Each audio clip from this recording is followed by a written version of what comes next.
मैं आमंत्रित करना चाहता हूं हमारी लोकप्रिय लीडर, हमारी नेता और वो नारे को बुलंद करने वाली लड़की हूं, लड़ सकती हूं, प्रियंका गांधी जी से कि वो आए, हम लोगों को संबोधित करें। प्रियंका गांधी जी। नमस्कार, सुनाई दे रहा है आपको? नमस्कार।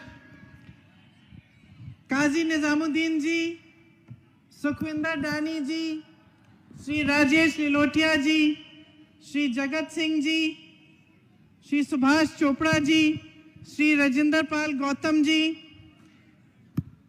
मंच पर उपस्थित सभी कांग्रेस के नेतागण, कार्यकर्ता भाई बहन, मेरी बहनें जो यहाँ बैठी हैं, मेरे भाई जो यहाँ मेरे लिए इंतजार कर रहे हैं, आप सबको इस मीटिंग में आने के लिए बहुत बहुत धन्यवाद और आपका बहुत बहुत स्वागत। देखिए, चुनाव चल रहे हैं, ये राजधानी है देश की, केंद्र है देश का, दुनिया के सबसे बड़े शहरों में से गिना जाता है।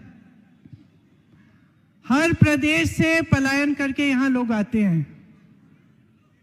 मैं आज देख रही थी, अपने घर में 4 लोग काम करते हैं।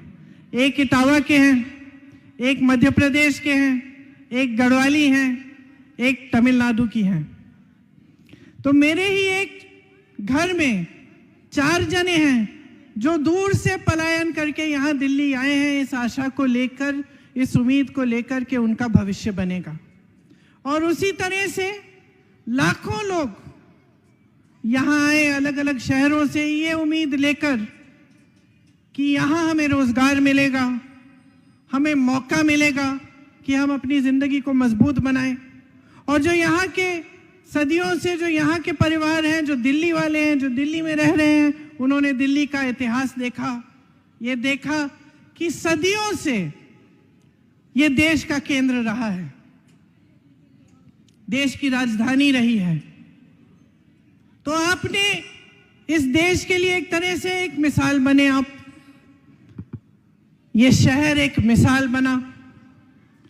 यहाँ कई सरकारें आई, कई सरकारें गईं, आप संघर्ष करते रहे। चाहे शहर हो, गांव हो, प्रदेश हो, देश हो, उसको मजबूत रखने वाला उसकी जनता होती है, उसको बनाने वाले उसके मजदूर, उसके किसान, उसकी गरीब जनता होती है। और हमारा देश तो बड़ा ही ऐसे था। हमारा जो स्वतंत्रता संग्राम था, वो आपके परिवार के बुजुर्गों ने उसमें शामिल होकर इस देश को स्वतंत्र किया। शायद आपको भी एहसास नहीं होगा कि ये देश एक किसानों का देश है, ये देश किसानों ने बनाया है, इस देश की जनता ने बनाया है। आज भी इस देश की सुरक्षा कौन करता है? किसान के बेटे करते हैं। तो ये देश आपका है। सबसे पहली बात तो आप ये समझिए, बनाया आप ही ने है, आपके बुजुर्गों ने बनाया है। और ये देश आगे भी अगर मजबूत रहेगा तो आप ही के हाथों को मजबूत करके ही ये देश मजबूत रहेगा और शक्तिमान रहेगा। अगर आपको नकारा जाएगा, इस देश की जनता को दुर्बल बनाया जाएगा, तो ये देश कभी आगे नहीं बढ़ सकता, कभी मजबूत नहीं बन सकता। देखिए, मैंने चुनाव की बात की। अब सब आते हैं आपके सामने, चुनाव के समय प्रचार करते हैं। भाजपा के नेता, आम आदमी पार्टी के नेता, सबकी बातें आप सुनते हैं, सब अपनी बात आपको बताते हैं। मैं आपसे पूछना चाहती हूं, आपकी बात कौन कर रहा है? जो आपकी बात है, जो आपके जीवन का संघर्ष है, वो कोई समझ रहा है, कोई पहचान रहा है? आप मेहनत करते हैं, मजदूरी करते हैं, दिन रात काम करते हैं। मैं जानती हूं, मैं भी इस शहर में पूरी उम्र रही हूं, खूब घूमी हूं। यहाँ सीमापुरी में भी मैं काम करती थी, एक आश्रम था यहाँ लेप्रेसी कॉलोनी के पास, कुछ समय के लिए मैंने वहां भी काम किया। और मैंने देखा वहां लाइन लगाते थे लेप्रेसी कॉलोनी के लोग, दवा के लिए वहाँ एक डिस्पेंसरी होती थी, मुफ्त में दवा देते थे। हाँ, निर्मल हृदय शायद, अब याद नहीं है मुझे नाम, काफ़ी समय हो गया। तो खूब घूमी हूँ मैंने, पूरा शहर देखा है, समझी हूँ यहाँ का जीवन क्या है, आपका जीवन कैसा है, आपके संघर्ष क्या है। और आज मेरे ख्याल से बहुत बढ़ गए हैं आपके संघर्ष। आप दिन रात मेहनत करते हो, चाहे आप अपनी छोटी दुकान संभालते हो या छोटा बिजनेस करते हो या मजदूरी करते हो या ओला उबर या डिलीवरी में काम करते हो या फिर किसी के घर में काम करते हो, बहुत मेहनत करते हो। मेहनत करने के बावजूद आज ये परिस्थितियां हैं कि चाहे परिवार के 2-3 सदस्य भी काम कर रहे हैं, फिर भी काफ़ी नहीं है, फिर भी आप इतना कमा नहीं पा रहे हो कि आप सब संतुष्ट रहें और आप अपने जीवन को आगे बढ़ा पाए।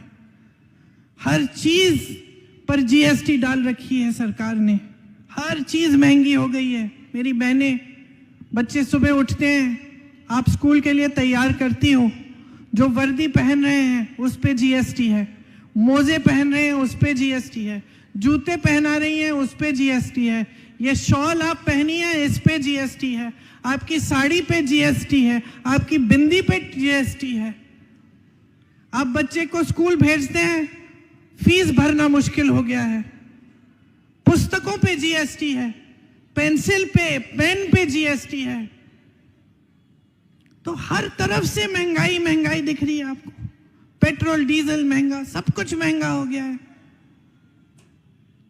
कल संसद में बजट की बात हुई, चर्चा हुई, महंगाई की एक बात नहीं की, एक बात नहीं की। 1 घंटे का भाषण दिया, सब टैक्स पढ़ाई, ये करेंगे वो करेंगे, महंगाई कैसे कम करेंगे, एक लफ्ज नहीं बोला उस पे। आपकी परिस्थिति क्या है और सरकार क्या कर रही है। आपने कहा कि राजीव गांधी जी आए थे जब यहाँ हैजा हुआ था, प्रधानमंत्री थे उस समय। 10 सालों से मोदी जी प्रधानमंत्री हैं, कभी आए हैं? कभी देखा है आपने अपनी आंखों से उनको? उस समय हैजा हुआ, आपके प्रधानमंत्री आ गए आपकी गलियों में। देखिए, ये कोई खास बात नहीं है। मेरे पिताजी हैं, अच्छा लगता है सुनकर कि आए, लेकिन खास बात नहीं है, गलतफहमी में मत रहो। प्रधानमंत्री का फर्ज है कि वो आए। वही प्रधानमंत्री राजीव गांधी, मेरे पिता, मैंने देखा गांव में जाते थे, डांट खाते थे महिलाओं से कि हमारी सड़क नहीं बनाई है आपने, बना दो 6 महीने में, हमने आपको 2 बार कह दिया है। डांट खाते थे, चुप रहते थे। मैं बच्ची थी, मैं सोचती थी कि अरे पिताजी को डांट रही है ये, तो मैं पूछा एक बार कि आप तो डांट खा रहे हैं, तो कहा हाँ, क्योंकि मैं तो इन्हीं की सेवा करता हूं, ये तो मेरा कर्तव्य है, ये सड़क बननी चाहिए। और मुझे समझाया, और पिताजी ने मुझे समझाया कि बेटी समझ लो कि ये देश लोकतंत्र है, यहाँ पे जनता सर्वोपरि होती है। हमारा काम है, हमारा कर्तव्य है, हमारा फर्ज है कि हम जनता के लिए काम करें। अगर हम काम नहीं करेंगे तो अगर जनता हमें डांटेगी तो ये सबसे अच्छी बात है। इसका मतलब है कि जनता जागरूक है, इसका मतलब है कि जनता समझ रही है कि उसका हक क्या है, उसका अधिकार है। आज डांट के देखो मोदी जी को, जेल में डाल देंगे। अरे उनकी गाड़ी के सामने खड़े हो जाओगे तो जेल में डाल देंगे। मैंने तो देखा है ना, यूपी में कुछ महिलाएं थी, शिक्षा मित्र थी, वो पढ़ाती थी बच्चों को, वेतन कम हो गया, वेतन के लिए वो प्रदर्शन कर रही थी, उनको पीटा, उनके हाथ तोड़े, उनकी टांगें तोड़ी, उन पे केस लगा दिए, देशद्रोही वाले केस, रासुका कानून वाले केस कि तुम देशद्रोही हो, क्यों? अपना हक मांग रही हो इसलिए। आज का ये जमाना है, लेकिन ये इस देश की फितरत नहीं है, मत भूलिए। ये देश कोई साधारण देश नहीं है। मैंने स्वतंत्रता संग्राम की बात की, कैसे हासिल हुई स्वतंत्रता हमें। सबसे बड़ा आंदोलन था इस दुनिया में और सबसे अनोखा आंदोलन था सत्याग्रह, मतलब सत्य पर आधारित आंदोलन था, समानता पर आधारित आंदोलन था, हिंसा नहीं थी इसमें हर देशवासी ने अपनी भूमिका जताई। सब शामिल हुए, हिंदू, मुसलमान, सिख, ईसाई, किसी भी जाति के हो, महिला हो, पुरुष हो, सब शामिल हुए। सब ने ये स्वतंत्रता हासिल की। उस समय ये मोदी जी की विचारधारा के लोग कहाँ थे? सब अंग्रेजों की खुशामद कर रहे थे। कोई चिट्ठी लिख रहा था जेल से, हमें छुड़वा दीजिए, हम आपकी जो आप कहेंगे हम करेंगे, आपके गुलाम हैं। कोई सहायता कर रहा था अंग्रेजों की, लड़ नहीं रहे थे आपकी आजादी के लिए, इसलिए ये समझ नहीं पा रहे हैं, ये इस देश की फितरत समझ नहीं पा रहे हैं, ये इस देश की जनता को नकारे जा रहे हैं। लेकिन जिस दिन इस देश की जनता जाग जाएगी, जिस दिन समझ जाएगी कि उसके साथ कितना विश्वासघात हो रहा है, ये नहीं टिक पाएंगे। तो मैं यहां खड़ी किस लिए हूं? आपको समझाने के लिए, आपको जागरूक करने के लिए, आपको बताने के लिए कि ये जो संविधान है, हम संविधान क्यों कहते हैं। ये रही किताब, सिर्फ किताब नहीं है, ये रक्षा कवच है आपका। इसमें आपके अधिकार हैं, इसमें आपका सम्मान है। इसने अधिकार दिया है आपको वोट का। आपको, मोदी जी को, मुझको, इन सब नेताओं को समान अधिकार दिया है। आपका वोट, हमारा वोट समान है। इसका मतलब है कि ये लोकतंत्र है कि आप और हम एक जैसे हैं, समान हैं। कोई बड़ा नहीं है इस देश में, कोई प्रधानमंत्री बड़ा नहीं है, कोई प्रधानमंत्री आप पे एहसान नहीं करता आपके दरवाजे तक पहुंचने के लिए। आप एहसान करते हो उस पे, उसको मंच पर चढ़ाते हो, उसको सत्ता देते हो, उसको पद देते हो। और जो ये भूल जाता है, चाहे वो प्रधानमंत्री हो चाहे मुख्यमंत्री हो, उसको सबक सिखाना आपका अधिकार है, आपका हक है। ये है लोकतंत्र, ये है ये संविधान। ये आपको आरक्षण देता है। अगर आप कमजोर है, ये आपकी सहायता करता है। ये आपको शिक्षा का अधिकार देता है। ये आपको मजबूत बनाता है। इसको कभी मत भूलिए, इसकी रक्षा आपके हाथों में है। इसीलिए हम बार बार कहते हैं, इस संविधान को सुरक्षित रखो। ये संविधान आपको सुरक्षित रखेगा।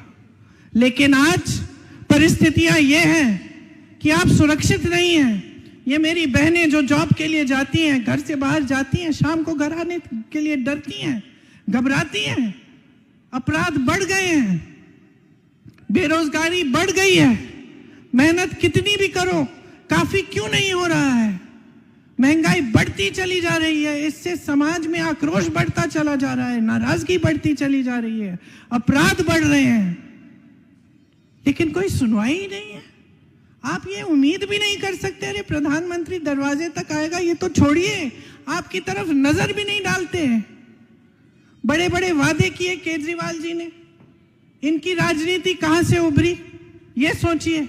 इनकी राजनीति उभरी इस बात से कि हम ईमानदार हैं, ये सब चोर हैं। सबसे पहले जो भी ऐसा कहता है ना, उससे सावधान रहो हमेशा।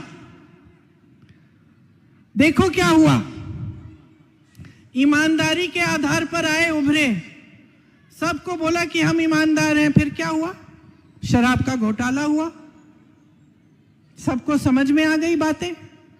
मोदी जी ने क्या कहा, हम ईमानदार हैं, ये कांग्रेस वाले सब चोर हैं। वाह वाह वाह, बड़ी ईमानदारी दिखाई है इन्होंने 10 सालों में। देश की सारी संपत्ति अडानी और अंबानी को पकड़ा दी। आज आपकी बिजली की बिल महंगी आती है कि नहीं आती है? बिजली की बिल महंगी क्यों हो रही है?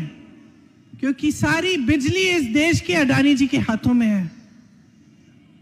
उनको मुफ्त जमीन, हवाई अड्डे देश के, कोयले के खदान, पेट्रोलियम, सब कुछ इन दोनों लोगों को पकड़ा दिया है।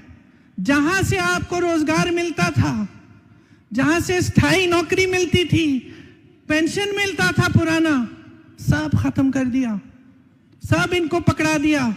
और चाहे केजरीवाल जी हैं, चाहे मोदी जी हैं, वो सब इन बड़े उद्योगपतियों के गुलाम हैं। आप देखिए, लैटरल एंट्री की बात कौन करता है? ठेके पे काम हो रहे हैं सारे इन बड़ी बड़ी कंपनियों में भी। सरकारी नौकरियां एक जमाने में सब चाहते थे, दिल्ली आते थे इस वजह से कि कहीं हमारी नौकरी लग जाएगी, सरकारी नौकरी होगी, हमारी जिंदगी सेट हो जाएगी, अच्छा पेंशन मिलेगा, जब रिटायर होंगे तब भी हम सही सलामत रहेंगे। आज वो भी गारंटी नहीं है। आप जहां भी नौकरी ले लें, आज आपको उतनी भी गारंटी नहीं है। सरकारी पद 25,000 खाली पड़े हैं, इन्होंने भरे नहीं है। बेरोजगारी आज चरम पे है। 45 सालों में इतनी बेरोजगारी नहीं हुई जितनी आज है। आप अपने बच्चों को पढ़ाते लिखाते हो। आज ऐसा जमाना नहीं है कि आप सोचते हो कि ठीक है बच्चे बड़े होंगे काम में लगा देंगे। नहीं, आप सब चाहते हो कि जो संघर्ष आपने देखा है आपके बच्चे ना देखें।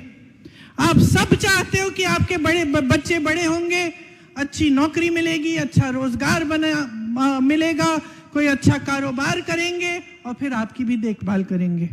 यही तो चाहते हैं, सारे माँ बाप यही चाहते हैं।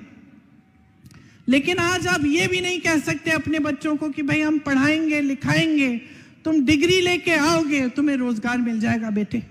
इतना भी नहीं कह सकते आप। ये भी गारंटी नहीं है, क्योंकि सारे रोजगार के साधन बंद कर दिए हैं। यहाँ छोटी छोटी दुकानें हैं, छोटे बिजनेस हैं, आप मेहनत से बनाते हो। आज आप कमा कितना रहे हो? सारे पैसे जीएसटी में जा रहे हैं। महंगाई इतनी है कि आप कोई भी कारोबार करें, सामान खरीदने के लिए आपको इतना देना पड़ता है, आप कैसे मुनाफा करेंगे? ये लोग ऐसी स्कीमें लाते हैं, कभी कह देते हैं नोटबंदी, लाइन में खड़े हो जाओ, देशभक्ति दिखाओ अपनी। सबने देख ली देशभक्ति। आप सब देश की गरीब जनता लाइन में खड़े हो गए। कहां से कहां गए वो काला धन? कहां गया? आया वापस? नहीं आया। 10 साल ऐसे ही निकल गए। कोई फिजूल की स्कीम, कभी जीएसटी, कभी नोटबंदी, कभी कुछ। कोरोना हुआ, हमने हैजा की बात की, कोरोना हुआ, लाशें सड़क पे थी, अस्पताल में बेड नहीं मिल रहे थे, लोग ऑक्सीजन के लिए रो रहे थे, मर रहे थे। मोदी जी कहां थे? दुनिया भर घूम आए, अमेरिका गए, जापान गए, अफ्रीका गए, सब जगह गए, जहां आप नाम लो वहां पहुंच गए। लेकिन यहां सीमापुरी तो नहीं आए होंगे। सीमापुरी छोड़िए, अपने घर से निकलकर जो सामने वाली कॉलोनी है उसमें नहीं गए होंगे, उस समय भी जब देश संकट में था। आज मेरी बहनें इतनी मेहनत करती हैं, आप बाहर अगर काम करती हैं, घर आती हैं तो आपको घर भी संभालना पड़ता है। ये मत समझिए कि कोई समझ नहीं रहा है, ये बात हम समझते हैं कि सबसे ज्यादा जो महंगाई और जो समाज का बोझ है वो मेरी बहनों के कंधों पर है। आप कितना भी काम करें, घर आकर और काम करेंगी, रसोई में खाना पकाएंगी, सफाई करेंगी, देखेंगी कि सब परिवार के सब सदस्य ठीक ठाक हैं। जब वो सो जाएंगे तभी आप सोएंगी।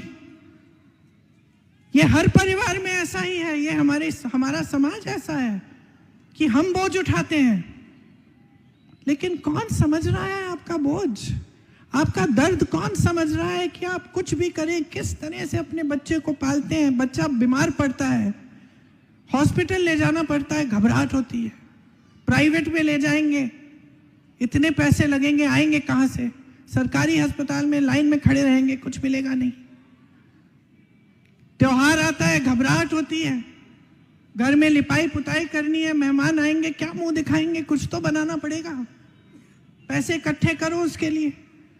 बच्चा कहता है मुझे ये इम्तिहान देना है, परीक्षा देनी है जॉब के लिए, पाठशाला में कुछ पढ़ाया नहीं जा रहा है ठीक ढंग से। आप सोचते हो चलो ट्यूशन लगा देंगे। ट्यूशन की फीस कितनी है, उसके लिए लोन लेना पड़ता है। आप ट्यूशन पढ़ाते भी हैं, वो बेचारा परीक्षा देता भी है, फिर भी रोजगार नहीं मिलेगा।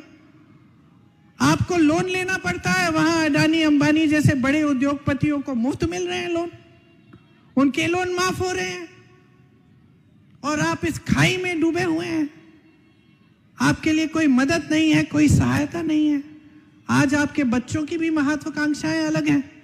हम लोग छोटे थे तो 2-4 चॉकलेट मिलते थे, एक 5 स्टार, एक एक्लेयर, एक वो ऑरेंज वाली मिलती थी, बस। चाहे कितने भी बड़े परिवार के हो, यहाँ दुकानों में वही मिलती थी। वो 2 गुड़िया मिलती थी प्लास्टिक की, और 1-2 छोटी सी गाड़ी के खिलौने, और कुछ मिलता ही नहीं था। आजकल क्या क्या नहीं मिलता है। बच्चे फोन खोलते हैं, सोशल मीडिया में देखते हैं सब कुछ, कहते हैं पिताजी मुझे ये 500 रुपए वाले जूते चाहिए, मुझे वो टी शर्ट चाहिए, वो नाइकी वाली टी शर्ट चाहिए, मुझे फोन दिलाओ। मेरे सारे दोस्तों के पास फोन है, तो उनकी भी महत्वाकांक्षाएं बढ़ी हैं और ये अच्छी बात है। अच्छी बात है क्योंकि तभी थोड़ा मेहनत करने की कोशिश करेंगे, आगे बढ़ेंगे। लेकिन अच्छी बात होने के साथ साथ एक मुसीबत भी है, क्योंकि अब महंगाई इतनी है, समस्याएं इतनी है, संघर्ष इतना है कि ये चीजें दिलवाना भी मुश्किल हो गया है। अब आप जितना भी काम करें, अगर आपको बच्चे को फोन देना है, आपको भी बुरा लगता है कि मना कैसे करें, लेकिन आएगा कहां से, दोगे कहां से, जब कमा ही नहीं पा रहे हो, जब कहीं रोजगार नहीं है, कहीं आशा नहीं है, कहीं उम्मीद नहीं है। और इस बीच चुनाव में आपके सामने आम आदमी पार्टी के नेता आते हैं, मोदी जी आते हैं और कैसी कैसी बातें करते हैं। आप सोचिए, कोई शीश महल की बात कर रहा है, ठीक है, केजरीवाल जी ने अपने लिए एक बहुत बड़ा महल बनाया है, यही मुद्दा बन गया है बीजेपी का, ठीक है, सही मुद्दा भी है। किस पैसों से बनाया? वहां आम आदमी पार्टी वाले कहते हैं कि मोदी जी अपने लिए राजमहल बना रहे हैं, ये भी सही है। कोविड जब चल रहा था तो 20,000 करोड़ रुपए का ये सारा जो पार्लियामेंट का सुंदरीकरण, इंडिया गेट का सुंदरीकरण चल रहा था। हम लोग चीख रहे थे, चिल्ला रहे थे कि भाई अच्छा खासा पार्लियामेंट है, अच्छा खासा इंडिया गेट है, दुनिया भर से लोग इसको देखने के लिए आते हैं, इसको सुंदर करने की क्या जरूरत है, वो भी अभी जब देश संकट में है। लेकिन उन्होंने किया। तो एक तरफ शीश महल की बात है, एक तरफ राजमहल की बात है। फिर मोदी जी मंच पे आते हैं, मैंने देखा द्वारका में भाषण दे रहे थे, कह रहे थे द्वारका को हम ऐसा बनाएंगे, दुनिया में सबसे सुंदर बन जाएगा, सब द्वारका को देखने आएंगे। वाह वाह वाह वाह। तो 10 सालों से कहां थे मोदी जी? 10 सालों से आपकी केंद्र में सरकार थी, तो क्या 10 साल काफी नहीं थे द्वारका को सुंदर बनाने के लिए? बनाया क्यों नहीं? अब चुनाव आ रहा है इसलिए बनाने जा रहे हैं। और फिर कहते हैं कि 500 रुपए का सिलेंडर मिलेगा। बहनों, चुनाव के 2 दिन पहले 500 रुपए का सिलेंडर दे रहे हैं। 10 सालों से केंद्र में सत्ता इनकी है, तब क्यों नहीं दिया? तब आप 900, 1100, 1200 में सिलेंडर क्यों खरीद रहे थे? अब चुनाव आ रहा है तो याद आ गई आप। अब सब महिला सशक्तिकरण, महिला सशक्तिकरण, वाह, अब सबको महिलाएं याद आ गई। और 10 सालों से जो आपकी सुरक्षा के बारे में किसी ने नहीं सोचा। सोचिए, आम आदमी पार्टी किस मुद्दे पे आई थी, उभरी थी, किस मुद्दे पे? महिला की सुरक्षा के मुद्दे को लेकर इन्होंने शीला दीक्षित जी को जलील किया, उनके खिलाफ कैसे कैसे इल्जाम लगाए। आज क्या महिला सुरक्षित है इनकी दिल्ली में? आज बहन आप काम के लिए जाती हो तो घबराहट नहीं होती आपको? होती है ना? आप सोचते हो कम से कम 2-2 जने चलते हैं, चलो शाम हो रही है इकट्ठे चलते हैं, अकेली नहीं जा पाओगी। तो ये परिस्थितियां हैं। मुद्दे कैसे कैसे उठा रहे हैं ये लोग। मोदी जी उस दिन कह रहे थे, मेरी मां के बारे में कह रहे थे कि उन्होंने राष्ट्रपति का अपमान किया है। कैसा मुद्दा निकाला इन्होंने। एक बुजुर्ग महिला दूसरी बुजुर्ग महिला के साथ अपनी सहानुभूति व्यक्त कर रही है, कह रही है बेचारी राष्ट्रपति जी थक गई होंगी, 1 घंटे का भाषण उनको पढ़ना पड़ा। और इन्होंने इसको चुनावी मुद्दा बनाने की कोशिश कर दी। कह रहे हैं कि अपमान किया है, ऐसा किया है, वैसा किया है। यार अपमान तो आप कर रहे हैं देश की जनता का। देश की जनता जूझ रही है, खाने को नहीं है, रोजगार नहीं है, महंगाई की वजह से कुछ मिल नहीं रहा है, पेंशन नहीं मिलता, सरकारी कर्मचारी परेशान है, सफाई कर्मचारी परेशान है, सब परेशान है, और तुम ये फिजूल की बातें कर रहे हो। तो मैं आपसे पूछना चाहती हूं बहनों और भाइयों, जागना है कि नहीं जागना है? असली मुद्दों पर उतारो इन्हें, सही मुद्दों की बात करें। जितने भी नेता हैं इस मंच पे बैठे, और मैं भी इसमें शामिल हैं, हम सबको ये सबक सिखाओ कि जब तक हमारे मुद्दों पे बात नहीं होगी तब तक तुम्हें वोट नहीं मिलेगा।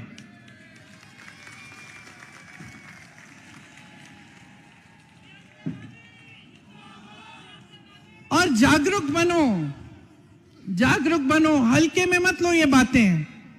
यहां आए हो, बैठे हो, मेरी बातों को सुन रहे हो तो जागरूक बनो, समझो कि इनकी राजनीति क्या है, क्या हो रहा है आज इस देश में। मैंने अडानी जी, अंबानी जी की बात की, इससे आपका क्या असर, आप पे क्या असर हो रहा है समझ रहे हैं आप?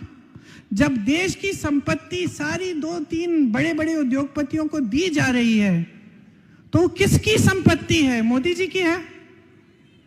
केजरीवाल जी की है? किसकी है? आपकी संपत्ति है, आपकी संपत्ति है। कैसे? जो स्कीम्स बनती हैं आपके लिए, जो आपके लिए सरकार करती है। इंदिरा जी ने अगर ये घर बनवाए, किन पैसों से बनवाए? अपनी जेब से तो नहीं निकाले उन्होंने पैसे। और मैं अक्सर अपने नेताओं को भी कहती हूं कि ऐसे मत कहिए कि इंदिरा जी ने दिया नहीं, ये जनता का है। इंदिरा जी ने अपना कर्तव्य निभाया। इंदिरा जी समझी कि ये जनता का है, ये जनता के पैसे हैं, इनसे जनता के लिए घर बनेंगे, इनसे नालियां साफ होंगी, इनसे सड़कें बनेंगी, इनसे पार्क बनेंगे। जो नेता ये समझता है वही सही नेता है, वही असली नेता है। और इनको समझाना, याद दिलाना आपका काम है। सब नेताओं को समझना चाहिए, अगर आज केजरीवाल जी 450 करोड़ रुपए अपने प्रचार में, अपने चेहरे को चमकाने के लिए मीडिया में खर्च कर रहे हैं तो ये किसके पैसे हैं? आपके पैसे हैं। अगर मोदी जी हजारों करोड़ों रुपए का प्रचार कर रहे हैं तो किसके पैसे से कर रहे हैं? वो तो कहते हैं ना, झोला लेके चले जाएंगे। आ गया टाइम, आ गया टाइम, सही कह रहे हैं आप, आस्ते आस्ते आएगा। लेकिन उनके पैसे नहीं है जो खर्च रहे हैं प्रचार पे, ये आपके पैसे हैं। ये वही पैसे कि जब कर्मचारी कहता है मुझे पुराना पेंशन दो, सरकार कहती है पैसे नहीं है। जब किसान कहता है कि मेरे कर्ज माफ करो, सरकार कहती है कि पैसे नहीं है। जब आप कहते हैं कि मुझे बिजली 200-300 यूनिट फ्री दो, कहते हैं सरकार के पास पैसे नहीं है। ये वही पैसे हैं जो इन फिजूल के खर्चों में जा रहे हैं। ये सारी बड़ी बड़ी होर्डिंग जो आप देखते हैं, आप जब अखबार में देखते हैं ना बड़ा इतना पन्ना, तो क्या लगता है आपको वो 10-10 रुपए का होगा? लाखों रुपए का, करोड़ों रुपए का एक इश्तेहार होता है एक अखबार में। अगली बार अखबार खोलोगे कितने का होता है लिलोटिया जी? कितने का होता है एक बड़ा अखबार का जो पन्ना होता है? 15 लाख रुपए से कम नहीं होता है एक अखबार का पन्ना, एक अखबार में। अब आप सोचो, मोदी जी का चेहरा इस देश के हर अखबार में हर 2 दिन निकलता है, छपता है इतना बड़ा बड़ा कि हम ये कर रहे हैं, वो कर रहे हैं, करते कुछ नहीं है, लेकिन आपके पैसे जरूर खर्चते हैं। मैं तो कहती हूँ एक बड़ा इश्तिहार बना दो, ये आपके पैसों से लगाया है मैंने, हिम्मत है तो लगाए, अपने चेहरे के नीचे लिख लें, देश की जनता धन्यवाद, ये आपके पैसे मैंने खर्चे हैं, क्योंकि आपके लिए तो खर्च नहीं रहे हैं। और जहां कर सकते हैं वो आपको कमजोर करने का काम कर रहे हैं। आरक्षण कमजोर कर रहे हैं, संविधान को कमजोर कर रहे हैं, अर्थव्यवस्था को कमजोर कर रहे हैं। रुपया देखो किस तरह से गिर रहा है, कमजोर हो रहा है। आपकी ईएमआई महंगी हो रही है, बढ़ती चली जा रही है। तो इन्होंने बहानेबाजी के अलावा किया क्या है? मोदी जी को मिल गए पंडित नेहरू। जो गलत है, जो ठीक नहीं है, जो कर नहीं पा रहे हो, नेहरू जी की वजह से। नेहरू जी ने ऐसे किया, वैसे किया। केजरीवाल जी को मिल गए मोदी जी। अरे हम तो सत्ता में हैं लेकिन मोदी जी करने नहीं देते। तो इन दोनों को बहाना मिल गया है। अच्छा, और है एक समान, दोनों एक जैसे हैं। चेहरा चमकाना, ईमानदारी की रट लगानी, काम कुछ नहीं करना, देश की जो संपत्ति है वो बड़े बड़े उद्योगपतियों को देकर और उन पर अपने प्रचार पे खर्च करना। फर्क क्या है इन दोनों में? आप देखिए, यहां जब शीला जी की सरकार थी तो कितना काम किया।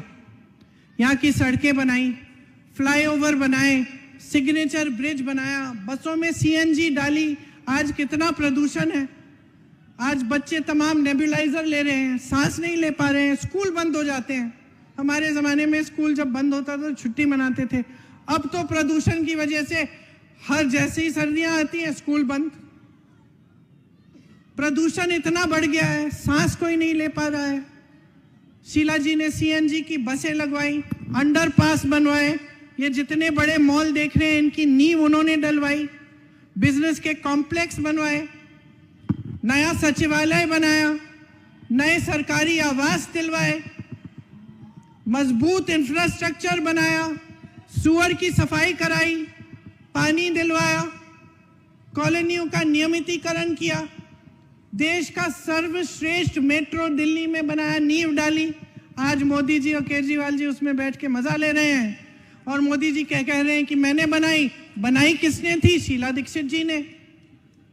तो कांग्रेस की सरकार जब थी तो आप परिवर्तन देख रहे थे, आप विकास आपको दिख रहा था, आपका जीवन बदल रहा था। उसके बाद इनकी सरकारें आई, केंद्र में मोदी जी, प्रदेश में केजरीवाल जी। आपने क्या देखा? सिर्फ दुख, संकट, संघर्ष देखा। जहां जहां आज भी कांग्रेस की सरकारें हैं अच्छा काम हो रहा है। मेरे कहने पे मत जाइए, आप पता करिए कर्नाटक में क्या हो रहा है। राजस्थान में जब हमारी सरकार थी तो कैसी सरकार चली, क्या क्या हुआ, थोड़ा बहुत मैं बता देती हूं। आज हिमाचल में 1500 रुपए हर महीने महिलाओं को मिल रहे हैं, कर्नाटक में 2000 रुपए मिल रहे हैं, झारखंड में 2500 रुपए मिल रहे हैं। आम आदमी पार्टी ने कहा था पंजाब में देंगे, आज तक नहीं दिए। कर्नाटक, तेलंगाना और झारखंड में 200 यूनिट बिजली आज के दिन फ्री में मिल रही है।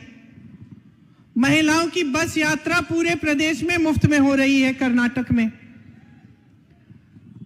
राजस्थान में, मध्य प्रदेश में, छत्तीसगढ़ में, तेलंगाना में, जहां जहां हमारी सरकार आई थी और जहां जहां है वहां किसानों का कर्ज माफ किया। तेलंगाना में 10 लाख रुपए तक मुफ्त इलाज हो रहा है। हिमाचल प्रदेश में कैंसर के मरीजों के लिए मुफ्त इलाज होता है। जो बुजुर्ग होते हैं उनके घर में इलाज हो रहा है, सरकार करा रही है। राजस्थान में 25 लाख तक का इलाज मुफ्त में हो रहा था। मैं मिली हूं ऐसे लोगों से जिनका हार्ट, जिनकी कैंसर का सारा ट्रीटमेंट मुफ्त में हुआ। मुझे खुशी हुई, मुझे गर्व हुआ कि हमारी सरकारें इतना अच्छा काम कर रही हैं, समझ गई हैं कि उनका कर्तव्य क्या है।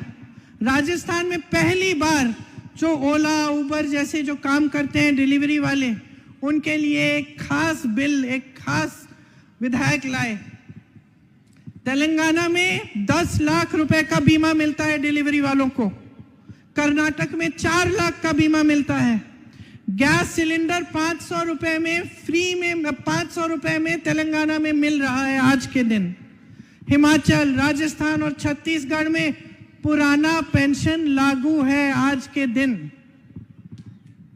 गरीबों को घर बनाने के लिए कर्नाटका की सरकार 3.5 लाख की मदद दे रही है। हिमाचल प्रदेश में 7 लाख की मदद मिल रही है। तेलंगाना में कांग्रेस की सरकार 5 लाख की मदद दे रही है। और यहां क्या हो रहा है? यहां आपकी गलियां मैल से भरी हुई हैं। यहां पे बड़े बड़े कूड़े के पहाड़ बनाए हुए हैं। गलियों में गंदगी है, नालों में गंदगी है, चल नहीं रहा है पानी, हवा में जहर घुली हुई है।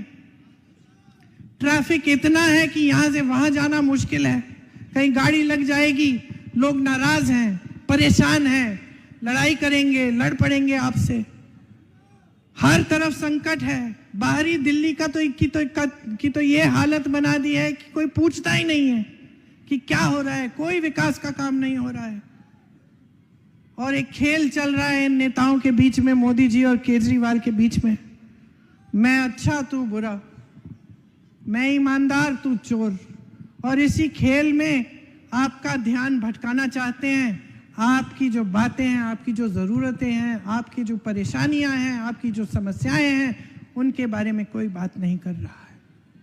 कांग्रेस पार्टी आपको गारंटी दे रही है। किस आधार पर दे रही है? कि हम अलग अलग प्रदेशों में जहां हमारी सरकार है हम उसको करके दिखा रहे हैं। आप खुद जानकारी लीजिए। प्यारी दीदी योजना यहाँ पे हम देना चाहते हैं आपको।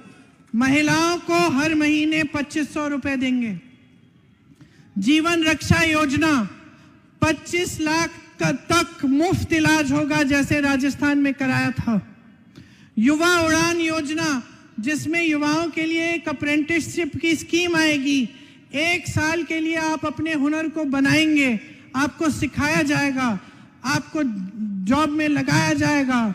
आपके लिए 8,500 रुपए प्रति माह आपको मिलेंगे। 1 साल के बाद आपका हुनर बनेगा, आप काबिल बन जाएंगे कि आप अपना कारोबार शुरू करें, अपना कोई बिजनेस करें, अपनी कोई कहीं पे नौकरी लग जाएगी आपकी।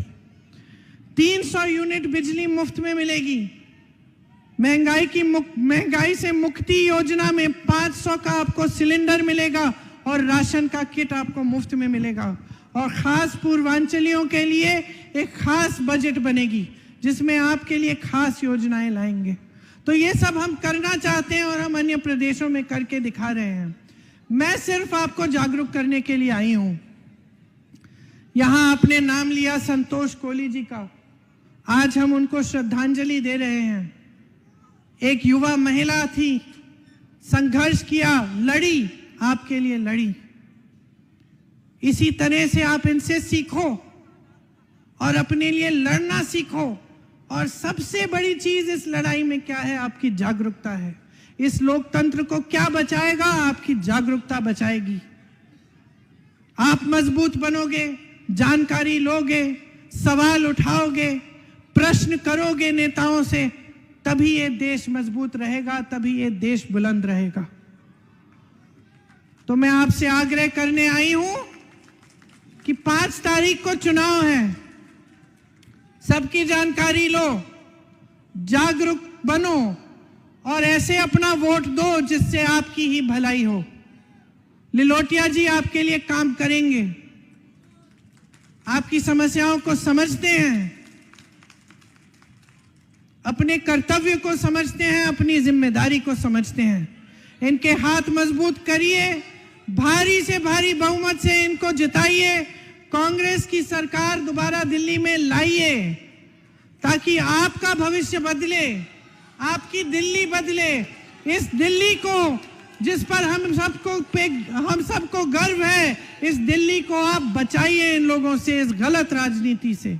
आप सबको बहुत बहुत धन्यवाद। बहुत ध्यान से मेरी बातें सुनी है। जय हिंद।